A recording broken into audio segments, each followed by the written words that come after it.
Yo les gens, j'espère que vous allez bien, je vous retrouve aujourd'hui pour une nouvelle vidéo dans laquelle on va parler un petit peu du prochain Need for Speed Unbound. Dans cette vidéo, je vais tout simplement vous faire un rappel de toutes les choses à savoir sur ce prochain Need for Speed qui d'ailleurs, je le rappelle, d'ores et déjà sort le 2 décembre 2022 en édition normale, et avec l'édition Palace ou le EA Play Pro, vous aurez normalement accès 3 jours avant à ce jeu Need for Speed Unbound. Sachez, pour ceux qui sont intéressés, que vous pouvez trouver Need for Speed Unbound via mon lien Instant Gaming qui sera sous cette vidéo en description et en top commentaire. Ça vous permet d'avoir le jeu à prix réduit tout en soutenant ma chaîne par la même occasion. Donc n'hésitez pas pour vos prochains jeux, vos prochains DLC ou même vos cartes d'abonnement à les prendre via mon lien Instant Gaming. Ça me soutient et ça vous fait profiter de petits réduits. C'est tout bénef pour tout le monde. Et puis pensez aussi évidemment à vous abonner pour les prochains contenus, puisqu'évidemment je ferai des vidéos et des lives si tout se passe bien sur le prochain Need for Speed Unbound. Need for Speed Unbound sortira sur PC et sur console nouvelle génération, qui est maintenant au final la génération actuelle, c'est-à-dire la Xbox Series X, la Series S et la PlayStation 5. Sachez que vous pourrez pré-télécharger le jeu dès le 24 novembre sur Origin et sur Xbox Series. Pour la PlayStation, si vous avez l'édition Palace, ce sera à partir du 26, sinon ce sera le 29, et si vous jouez sur PC mais du côté de Steam et non pas du côté d'Origin, ce sera à partir du 28 novembre. D'ailleurs, si vous jouez sur PC, sachez que les configs pour jouer au jeu en bonne qualité, c'est 16 Go de RAM, c'est un processeur Ryzen 5 3600 ou plus, et c'est du côté de la carte graphique une RTX 2070, donc au final une config pas si éloignée de celle qui était nécessaire pour jouer en bonne qualité à Need for Speed Heat, et vous le verrez, c'est normal puisque graphiquement le Unbound et le Heat sont assez proches. Sachez que peu importe la plateforme sur laquelle vous jouerez à ce jeu, vous pourrez jouer avec vos collègues des autres plateformes puisque le jeu sera crossplay et que vous pourrez, si vous le souhaitez, évidemment désactiver ce crossplay. Voilà, si vous voulez rester entre joueurs PlayStation par exemple, ce sera évidemment possible. Le jeu sera compatible au volant, s'il y a des petits fifous parmi vous qui ont envie de jouer Need for Speed au volant, sachez qu'il y a déjà une liste de volants publiés compatibles avec Need for Speed Unbound, comme par exemple le T300 RS, le G29, ou du côté de chez Fanatec, si vraiment vous poussez le bouchon un peu plus loin,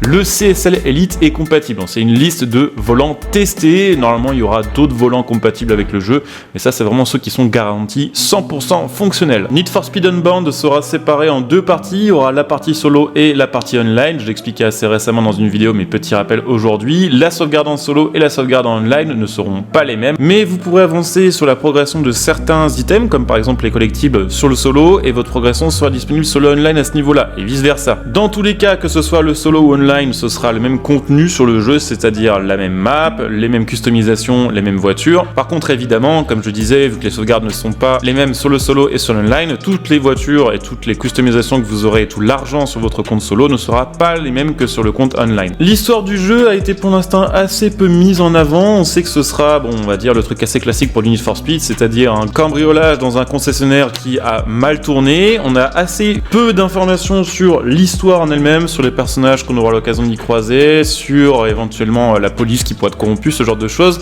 Ce qui veut dire peut-être que le online de Unbound ne sera pas spécialement mis en avant. Je pense qu'ils vont essayer de vraiment axer le contenu et le jeu sur le multijoueur, donc j'espère qu'ils se casseront pas trop la gueule là-dessus. Mais a priori, voilà, une histoire un petit peu sauce underground mélangée avec du undercover. La map sera Lakeshore City, c'est une ville, si je dis pas de bêtises, qui est inspirée de Chicago, donc il y aura différents biomes, avec notamment une grande ville moderne qui sera vers le centre-est de la map, une zone style dock au sud-est, et puis la partie ouest de la map sera plus centrée, si j'ai bien compris, sur la forêt, sur les collines et sur le dénivelé. Vous pourrez évidemment parcourir cette map, donc dans le solo et dans le multijoueur, mais évidemment dans différents modes de jeu, donc les différents modes de course proposés par le jeu, comme par exemple les courses classiques, le sprint, le takeover, qui est une espèce de remix du speedcross des anciens Need for Speed, mais également des activités à faire sur la map de base que vous pourrez aussi compléter en online, donc il y aura des collectibles par exemple à trouver, comme des pièces de voitures cachées, mais également des zones de drift à compléter ou des radars. En solo, on aura en plus des modes un petit peu RP à compléter, avec par exemple du transport de voitures ou du transport de passagers, donc ne vous attendez pas à des missions RP type taxi ou à la convoyeur de voitures de Test Drive Unlimited 1. Là, ce sera vraiment plus axé sur le fait de semer la police dans un temps imparti en allant du point A au point B avec une voiture prêtée ou avec un passager à transporter. Mais c'est une petite nouveauté, voilà, quand même sur ce Need for Speed, puisque ces modes-là n'étaient pas présents avant sur les précédents Need for Speed. Tout ce que vous ferez du côté des modes solo vous permettra d'accéder à des épreuves qui s'appellent les qualifieurs, qui se dérouleront in-game chaque semaine, qui seront des épreuves proposées par le jeu avec des catégories de voitures ou même des voitures imposées que vous devrez avoir achetées précédemment et réglées dans les bonnes catégories. catégories et une fois un certain nombre de qualifieurs complétés, vous aurez la possibilité de participer au championnat qui s'appelle le Grand. Et ce championnat-là sera un peu, on va dire, le championnat de fin de jeu de Need for Speed Unbound du côté du solo, si je dis pas de bêtises, puisque il vous permettra d'obtenir $1 million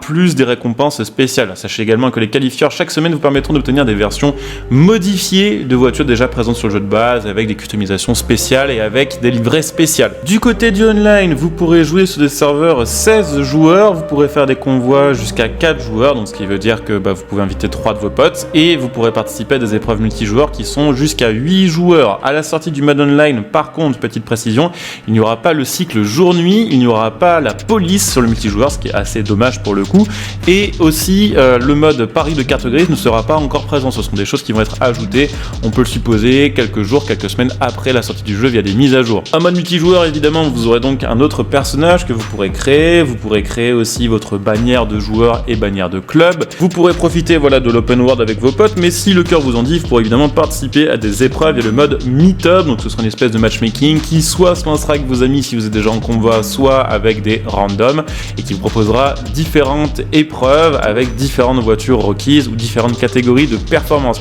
Sachez en multijoueur que si vous n'avez pas le bon véhicule dans votre garage pour une épreuve, vous pourrez en louer une le temps de l'épreuve, mais qu'en général ces voitures-là ne seront pas forcément optimisées pour la catégorie demandée par l'épreuve. Need for Speed Unbound vous proposera une liste de voitures d'environ 140 modèles, dont une grande partie revient de Need for Speed Heat, mais avec quelques petites nouveautés, comme par exemple la Mercedes 190 qui est très mise en avant, ou la BMW M1, il y a quelques petites nouveautés, comme par exemple aussi la Bugatti Chiron Sport. Après, ça reste du assez classique pour cette liste de voitures. Après, sachez qu'elles seront évidemment customisables, ils ont beaucoup mis l'accent là-dessus, donc évidemment il y aura déjà une grande partie des personnalisations qui vont être récupérées de Need for Speed Heat. On pourra modifier les pare-chocs, les feux avant, ce genre de choses, mais on a également des nouvelles possibilités de customisation, des nouveaux kits carrosserie qui vont être ajoutés, et la possibilité aussi d'enlever carrément, ça c'était quelque chose qui avait été demandé par les joueurs du temps de Need for Speed Heat, enlever par exemple son pare-choc arrière ou son pare-choc avant si on fait une config un peu plus raw. Le son des voitures sera personnalisable via plusieurs niveaux de curseur, et des nouvelles options de personnalisation parmi les pièces précédemment citées seront aussi disponibles sur le jeu, comme la possibilité de choisir la couleur de ses phares par exemple, ce qui est assez sympathique. La physique du jeu sera très clairement la même que celle de Need for Speed Heat. On a pu voir assez récemment justement enfin un gameplay qui était moins cuté que les précédents, et on voit bien que c'est la même physique à 2-3 petits détails près, avec ses avantages et ses inconvénients. L'avantage c'est que les voitures sont très faciles à prendre en main et qu'on peut vite faire des trucs assez fous. Le désavantage c'est que clairement c'est pas une conduite réaliste. Voilà, il y a une espèce de logique là-dedans, mais globalement c'est une conduite vraiment très arcade, très centrée sur le break to drift et le drift. Donc clairement si Need for Speed Heat vous avez déplu à cause de sa physique, il y a quand même des chances que Need for Speed Unbound vous déplaise aussi à cause de sa physique. Et si vous aviez aimé ça parce que c'était facile de sortir des gros drifts, de faire des trucs très stylés, alors vous retrouverez ce feeling là aussi sur Need for Speed Unbound. Je vous le disais un petit peu plus tôt dans cette vidéo, mais il y aura évidemment la possibilité, au moins sur le mode solo, d'affronter la police. On sait déjà que la police sera assez violente, qu'elle sera divisée en plusieurs catégories de policiers avec différentes unités, avec différents niveaux par unité, donc avec des voitures de police de plus en plus rapides, de plus en plus résistantes et qui vous feront de plus en plus de dégâts. Sachez qu'il y aura évidemment la présence d'hélicoptères et que la police aura la possibilité par exemple de faire des barrages routiers, donc il y aura quand même pas mal de challenges à ce niveau-là. Je pense qu'on récupérera aussi à ce niveau-là quelque chose d'assez proche de Need for Speed Heat, avec peut-être un peu plus de variété et un peu plus de challenge, on peut l'espérer. Au final, le truc qui fait vraiment sortir ce Need for Speed du lot, c'est son aspect graphique, sa direction artistique. Le problème, c'est qu'elle est pour l'instant très décriée par une partie de la communauté du jeu. C'est vrai qu'il y a beaucoup de gens qui trouvent que c'est assez cool, au final, de reprendre les graphismes de Heat, en améliorer, en ajoutant une petite couche animée, une touche comics avec les effets visuels, avec la possibilité d'avoir des voitures qui ont des espèces d'émoticônes que vous pourrez afficher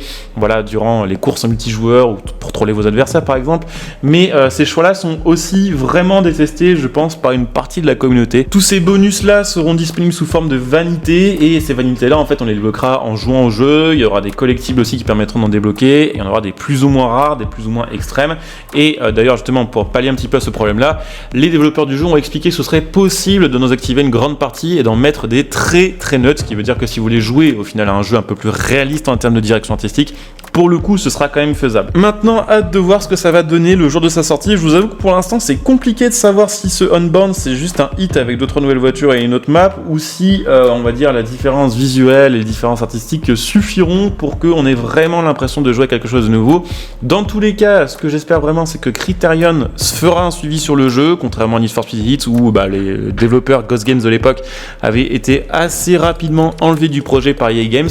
J'espère que honnêtement pendant au moins un an on aura régulièrement des nouvelles épreuves, des nouvelles voitures, des nouvelles fonctionnalités, des améliorations du jeu pour que ce Unbound ne fasse pas comme Heat et qu'au bout de 2 mois le jeu soit complètement mort. Quoi qu'il en soit, je vous dis rendez-vous très bientôt pour les découvrir en live, pour les découvrir évidemment aussi en vidéo. Normalement si tout se passe bien je devrais pouvoir vous tourner quelques petites vidéos en avance. Donc voilà, pensez bien à vous abonner, pensez à liker cette vidéo, à commenter un petit peu pour dire ce que vous en pensez de ce petit jeu. N'hésitez pas à venir me follow sur Twitch pour les prochains lives, vous trouverez la chaîne Twitch en description et en top commentaire, donc n'hésitez pas à venir follow, à utiliser vos Twitch Prime si vous avez Amazon Prime, ça vous permet de soutenir gratuitement en vous en profiter de plein de petits bonus. Vous pouvez évidemment, si ça vous tente, utiliser mon lien Instant Gaming pour acheter le jeu ou d'autres jeux, vous pouvez utiliser mon lien Matal.net pour acheter vos composants PC, votre matos gaming en général, et puis pour ceux qui souhaitent me soutenir sur le long terme, évidemment vous pouvez devenir des soutiens via le bouton rejoindre cette vidéo, ce qui vous fera profiter de plein de petits bonus. Donc je coupe ici, je vous dis à très bientôt, bon jeu à tous, ciao.